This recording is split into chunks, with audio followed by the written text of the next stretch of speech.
What's up, guys and gals? Welcome back to the Nerd Castle for the next episode of the Shrouded Isle. My name is Splattercat, and actually it's very rare that I get so tremendously pleased about a game that I'm about to show off. This game kept me up till about 5 a.m. last night. I played this game a lot. I sat down, and I was like, you know, I'm going to prep for the episodes that I'm going to be recording tomorrow, just check the games out, make sure I understand, like, the core gameplay tenets and all that kind of stuff. And I sat down at around 2 o'clock thinking I was going to play for about 35 minutes, 45 minutes, and then I looked at the clock, and it was 4:45. Shrouded Isle is a cool game. This game is absolutely dripping with style, and it's a game that I think some people just won't like. It's not a game for them, but at the end of the day, if you've ever played the party game Werewolf, it's sort of like that. In a lot of ways, I think people that are fans of games like Town of Salem are really going to like this game, because at the end of the day, it's a game where you run your own cult. You have your own cult, and you worship a god, a dark god called Chernobog, that requires you to sacrifice a person every single year in order to keep his wrath away. And the point of the game is that you're running a city, and you've got to keep the city up and running for 3 years until your dark god arises. And so you've got to promote certain aspects of the cult in order to make sure that you survive that time, and that rebellion doesn't happen, and that people don't take over, and they don't kind of like oust you, so that you can make the dark god Chernobog happy. So anyways, let's play the Shrouded Isle. We'll talk about what this game has going on. This is probably a game that I'll do a couple episodes of just because I like it that much. Like, I really do sincerely enjoy this game. I think it's a fantastic game, so let's go ahead and jump straight in. Yep, start a new game. Thank you for that. For the dark god Chernobog.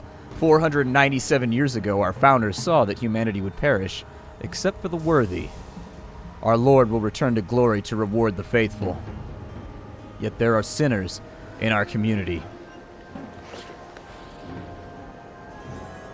As the high priest, I must elect a sinner to sacrifice every season. 3 years until the judgment day. If we are free from sin, He will save us from this suffering.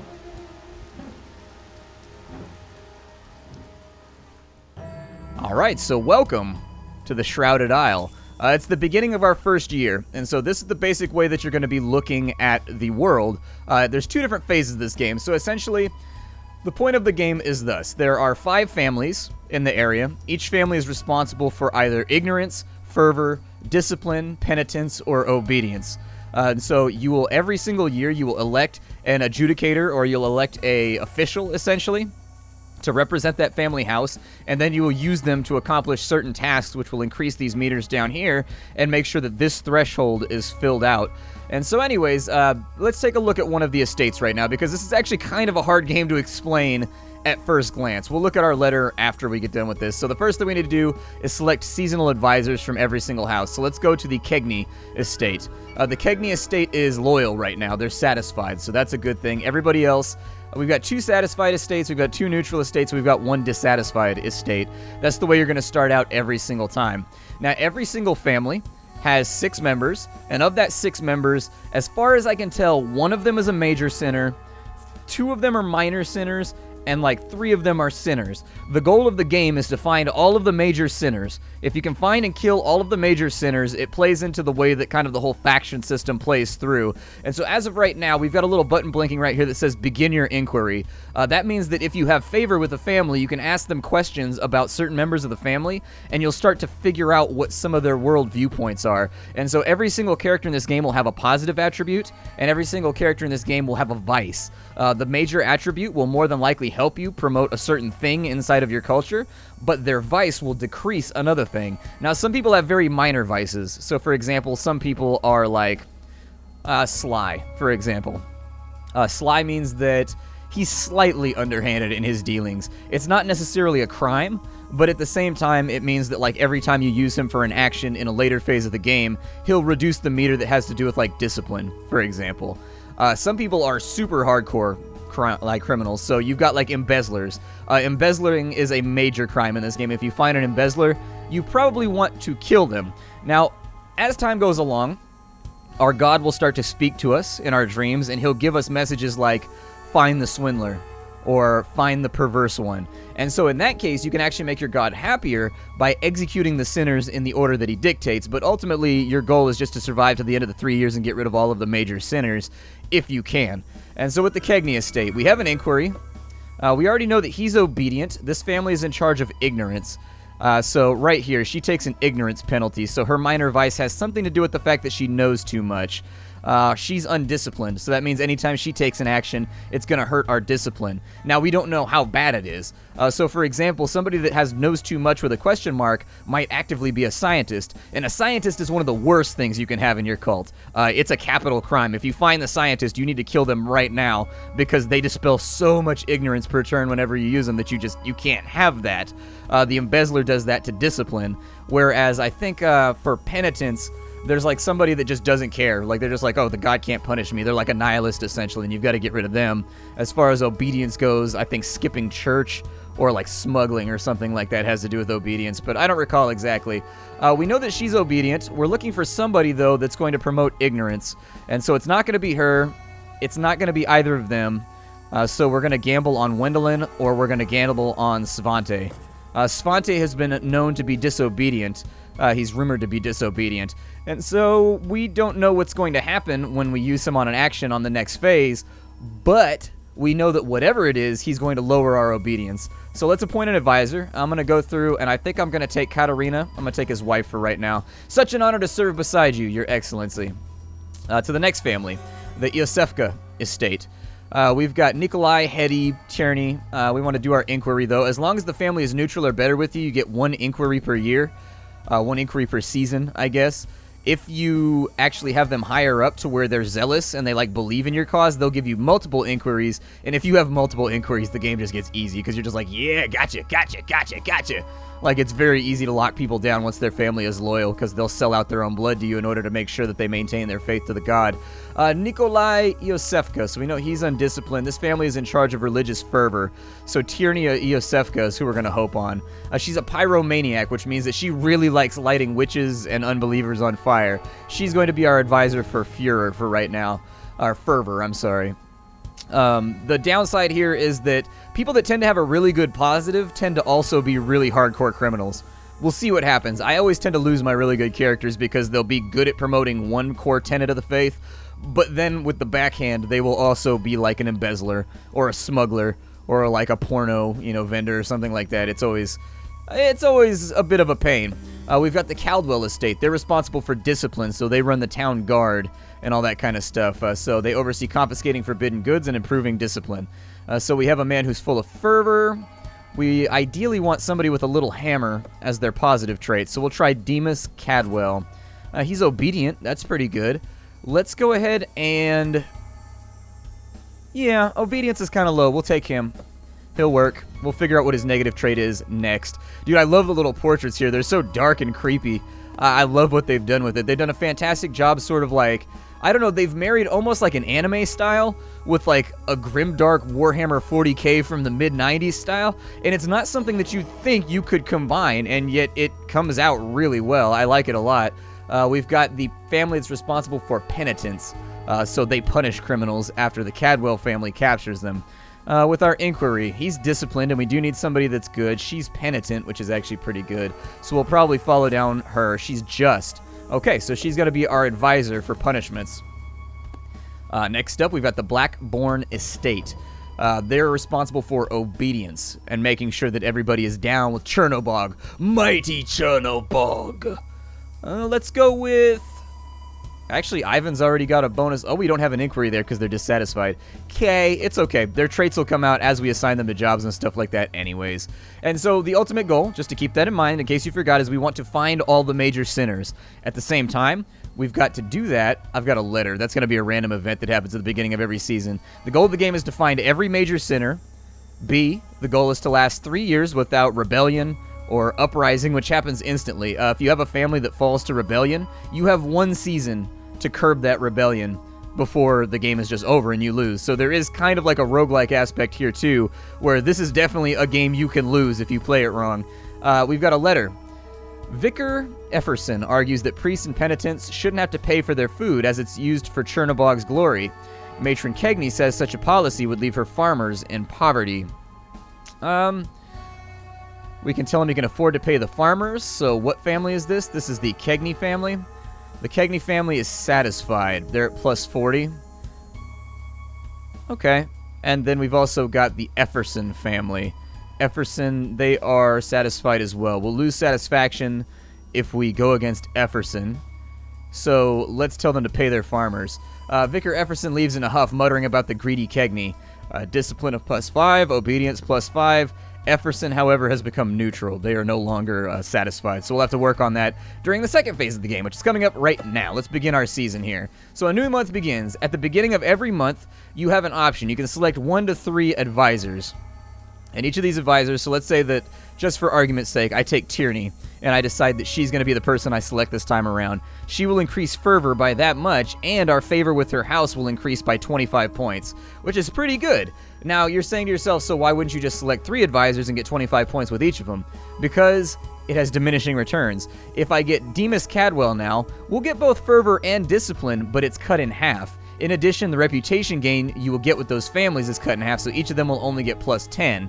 And then if I go with a third person, it cuts it down to a third of the normal amount that you would get, so on and so forth. Now, anybody who you don't pick as an advisor, their family gets upset because they feel like they're being disrespected because you picked other families to advise you over them. And so it's a bit of a balance game. You're constantly playing with levers and trying to make sure that everybody is like reasonably happy and taken care of, while at the same time not having like tons of rebellions. At the moment, discipline is an issue. So we're going to go in on discipline. Other things that we want to worry about. Other meters are looking pretty good right now. So my general course of action would be just to sort of... We don't need to fill a lot of our meters right now. We'll get missions later on that'll force us to fill them a little bit more. So for now, I'm going to play the game of making sure... Oh, they're dissatisfied, though? Okay, let's keep the dissatisfied families happy. We'll begin our month. So, she built a monument. Tierney urged the laborers to carvings and sandings and made a shrine to our god. Fervor +3. Tierney's experiments, or she experiments and finds new efficient ways of lighting fires. So we got a +5 to fervor right there. We have a rumor about what her negative trait is. She knows too much, and so she pulls the town on their thoughts about a library. That's some dangerous thought right there. I can't have my peasants reading. If I'm going to run a successful cult, we can't have that tricksy stuff like knowledge clogging up the process. Right now, Demas, he's confiscated goods, so that's +5. He found a secret distillery and destroyed it. And then, he also knows too much. Ignorance is dropping off fast. And then his virtue gives + to obedience. She's investigating heresy. He interrogated townspeople, and a few parents conspired to hide their children from the ritual. Obedience +3, and he follows our every suggestion, meaning that we got another bonus to obedience, so that'll go up too. But we don't know what his vice is, but his advice did go through. So whatever his negative trait is, it happened. It just doesn't tell you what his negative trait was. So let's continue forward. At the end of the day, our reputations with these families have gone up and down a little bit. We got to keep them away from rebellion. I'd like to get the Inquisitor and just exclusively have the Inquisitor act on one of these turns. Or maybe just have Adjudicator and the Inquisitor go. It doesn't really matter. We're going to have to execute somebody at the end of the season, though, so we kind of want to find a crime before too long. So it's also in our best interest to sort of, I don't know, ferret somebody out that's going to be evil. Now, you can get unlucky. Every now and again, you get unlucky and you don't find, like, a major sinner for the season, which means you kind of have to execute somebody that's innocent. You don't have a choice. Ah, she's an artist. Okay. Artistry is not a crime. It's a minor vice, so we can't execute her for that. Confiscating goods. Actually, he claims the citizens don't have any luxuries. Okay, that's disappointing. His vice still hasn't come through. And then he's investigating. Wow, we're having a rough day right now. This is not going well. Ignorance has fallen to an utterly horrible level. We're going to have to get on top of that, unfortunately.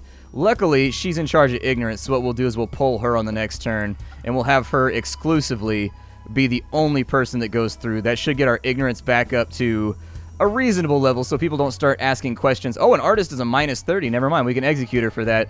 So a major sin is worth -30. A moderate sin is worth -20. You can execute somebody for a moderate sin, but it's generally looked down upon, like you'll lose reputation for it pretty badly. And then if you execute somebody for like a -10 sin, which is just a slight vice, their family's going to be pretty pissed. We'll begin the month. Let's get our ignorance back up. +10, +15 from her virtue, because she's a crony. So we learned that about her. In fact, she's so obedient that she's basically just a patsy. And then she had some kind of behavior that had an unknown impact on the community. Okay.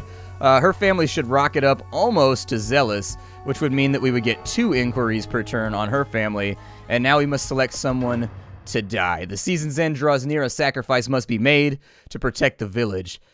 We have to pick somebody. We only have one major sinner right now. This accomplishes an objective, and at the same time, it's a justified execution. So Tierney Iosefka, sorry, it's time for you to go. Villagers will be disturbed by your death and lose fervor. Okay, that's fine. We have plenty of fervor. However, villagers will gain greater ignorance through the purging of the sinner, which we are hurting on ignorance right now, so this works out pretty good. Let's go ahead and do it. Away with the non-believer. Give her to Chernobog. Her blood will spill upon the moonstone.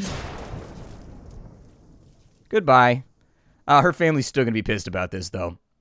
So, we sacrificed the life of Tierney in the name of Chernobog and the good of our people. Our condolences to House Iosefka. Just sacrifice, they will solemnly mourn. Their approval goes down by -30, which is actually not that bad. If you execute somebody that hasn't committed a major crime or somebody who you haven't proved their crimes, their approval will go down by up to 100. Seriously, it can go down a lot. So take -30 as a good thing, not a bad thing. You can lose a ton of reputation with a family if you execute the wrong person. Villagers will praise Chernobog. We gain ignorance, but we lose fervor. That's okay. I can live with that. The night before the new season, a whisper caresses your dreams. My faithful servant, I await your devotion. Encourage ignorance, purity of mind and soul. The greedy embezzler, give him to me. So our God has given us an objective. We're looking for an embezzler now. Someone that is stealing. The village is growing too curious about the outside world. I must tend to their ignorance by the end of the season. Yes, indeed, this isn't really going very well, but this is a game that's meant to be played in about 20 minutes. You're supposed to play this game and lose.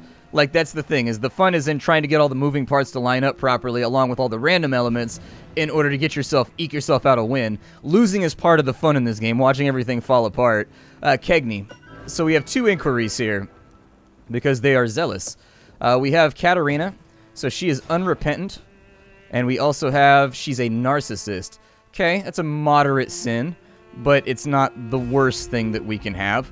We do need ignorance pretty badly, and somebody that has a bonus to ignorance would really help. And so I would prefer... We can take a hit to obedience right now, but we need ignorance. So to figure out what Savante has, we're going to advise him, or we're going to change him to an advisor so that along the way we can kind of learn about the character of the man. The Kegney are a good lot, salt of the earth. Alright, so... They're not super happy with us right now, but we can fix that in the next round of votes and kind of advisement. As I told you, people that tend to have really good positives always have really good negatives, and so they tend to be the worst sinners. He's disciplined. We're looking for fervor, however. Aaron Iosefka. There have been far too many criminals as of late. We don't get to do an inquiry, so I'm just going to pick somebody that we don't know anything about and see if we can uncover them. I'll begin my inquiry here with Demas. He's elegant, which means that he gets a minor virtue. However, he knows too much. And so I'd like to figure out whether or not he's a scientist. I'm not going to assign him to anything because he hurts ignorance. Well, I have to assign him, though, in order for... We'll change things around until we get our ignorance back up. Our ignorance is kind of in a troublesome place right now, and I don't want to take any chances with it. We don't have any inquiries here because they are also dissatisfied. However, they are in charge of obedience. Let's go ahead and we will go with... We'll go with Ivan for right now. And then on this one with the Efferson estate, Bella, I almost guarantee that Bella's got a major sin. I know she's up to something. She knows too much. See, that's why our ignorance keeps getting hurt, is because we have too many people that are too inquisitive.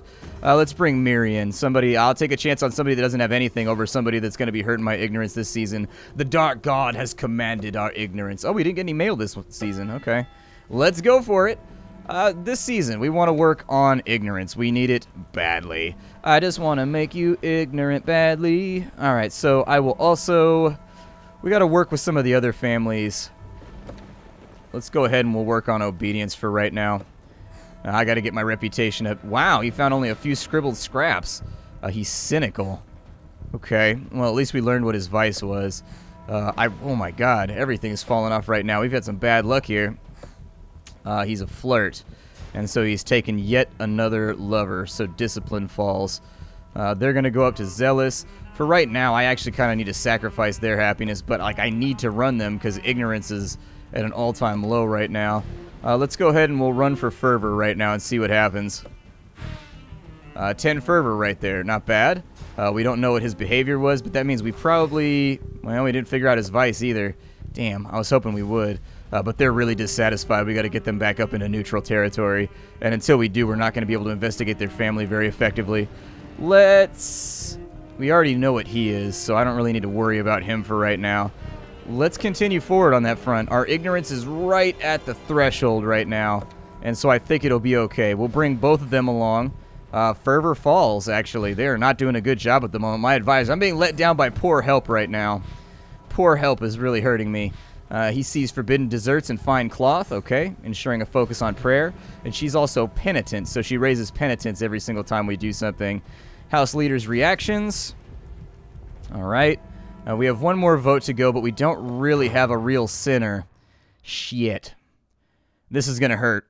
This is going to hurt a lot. Like, it's going to hurt a ton. Svanti Cagney. I think he's really the only person. Oh, but ignorance will take a hit. I got to get rid of somebody that'll raise ignorance. Yeah, we got problems right now. I mean, he's the one that I've got to get rid of, but I'm going to have to execute an innocent person, unfortunately. There's just no way around it. Rada, sorry. Yeah, she's the only one. If my ignorance goes down, we lose. And so I can't have ignorance down below there. It is what it is. Sometimes when you're running a cult, you got to break a few eggs to get that lovely Cthulhu omelet made. That beautiful Cthulhu omelet. Yeah, they got a minus 50. They're going to be pretty angry because it was an unjust sacrifice. You got to do what you got to do, though. All right. So from here, we have a letter. A letter arrives from Yaramir Iasefka. I was so glad to hear that you have visions in your dreams. I, too, dream of birds growing sick and dying. Do you dream of whispers in the night telling you who our Lord believes should die? We've got fervor. Who do you believe should die? Yaramir Iasefka whispers to you that suicide is what the Lord would surely want. You argue in favor of living to continue suffering, and Yaramir becomes self-loathing. Okay, he's no longer violent, and he's now self-loathing. Okay. That'll make him, if he's self-loathing, that makes him even better at whipping up penitence, so that's cool. We've got to figure out what we've got going on over here. So I'm going to focus on her for right now. She's a linguist. That's a minor crime. A lot of minor criminals in this family, but no major criminals that I can actively get rid of. Being a linguist is a crime. You're not allowed to do that. Let's go ahead and we will appoint... She's full of fervor, huh? We do need fervor. I'll appoint her for ignorance and fervor's sake. Oh, no, never mind. She has a minus to ignorance. Never mind. We won't do that. Obedience can take a hit right now. I'll be honest with you. Obedience can take a hit. We'll take Gwendolyn. We'll try something different this time around. Oh, this family is probably not super happy with me right now. That's okay, though. He's self-loathing, and he's also a weasel. Okay, being a weasel is not necessarily a crime. They're in charge of fervor. So let's appoint an advisor. Let's go with Aaron. Let's go with the guy we don't really know that much about for right now and see what happens there. The Cadwell estate. They're responsible for discipline. They are dissatisfied, so we don't get an inquiry. So instead, we'll go with... Oh, I don't know. We got people around that'll work, but I don't know who I want to settle on. I'm okay with disobedience. We've got a lot of obedience right now, so if a little bit of our obedience falls off, it's not a big deal. We've also got a... Oh, we have no inquiry here either. Lacking in fervor is not okay. Disobedient is alright. I can take a hit to obedience right now so long as it means that I get some of the other stuff out that I want. And then we've got the final family. We do have an inquiry here. I will go with... She's curious. Okay, I can live with that. Curious is fine. Instead, we will appoint Danica because she's got that dope-ass hood. And I've always wanted to be advised by people in dark hoods. I always feel like that's a good place to be when it comes to, you know, advisory roles. Be like, does he wear a dark-ass hood? If he does wear a dark-ass hood, then maybe he can be my advisor. Maybe he'll pull through. We've got to pick what we want to do here. We definitely need ignorance. We absolutely need fervor. But I also need to work on these dissatisfied families, unfortunately. So we'll start there. Let's see if we can maybe get the dissatisfied families to perk up a little bit. Ooh, fervor went down by a bunch. Okay, what happened here? Whatever her vice is, it really hurts fervor. Because our fervor was all the way up here, so my guess is that she's a fairly major criminal. That's my estimate, is that she gives the minus 30 to fervor. He's found to be scarred, so that essentially means he has PTSD. He doesn't care when you, like, threaten him with stuff. He's just like, eh. like I've seen the worst already is saying, well, maybe not. He's like war-torn. Like, he's like, I've seen the worst already, so what can you do to me?